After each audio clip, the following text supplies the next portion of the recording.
Well, and in many ways, I understand that you just did some investigative work by going to Donbass and talking to people. It's something very few reporters do anymore. It's one of the reasons I'm here, because access is important. Right. If you want to know what's going on in the world, go to different parts of the world and ask people questions.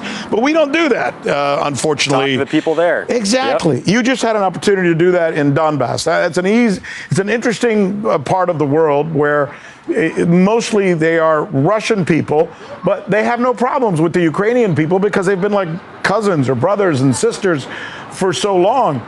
But more recently, forever. More recently, they've kind of come under attack by the Ukrainian side, and the Russians have now said, okay, you know what, we're taking it back.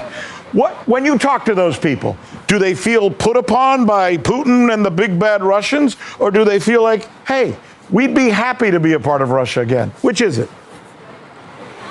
Oh, they feel so terrorized by Russia that when they had a chance to vote on it, 99% of them voted to join Russia.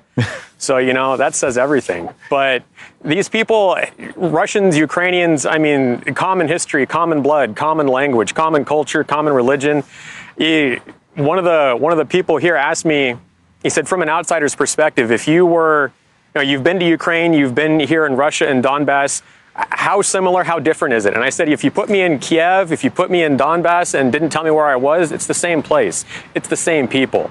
And when I was in Ukraine a couple years ago, I asked the people there, how do you feel about Russia being in Donbass, Russia taking Crimea, that kind of thing? Mm-hmm. And they said, flat out, all of the people I asked said, those areas are Russian. The people who live there are Russian. If they want to be part of Russia, let them. And so when I was there, every single person I talked to in Donbass this past week, every single person without exception said, we're Russian. Yeah. That's our history. That's our culture. We want to be a part of Russia. We don't feel like Putin is threatening us. We say, thank God that President Putin came here and saved us, because the Ukrainian regime, Zelensky, was terrorizing us. And so all of them feel absolutely liberated by the fact that Russia has come in there and taken the territory back.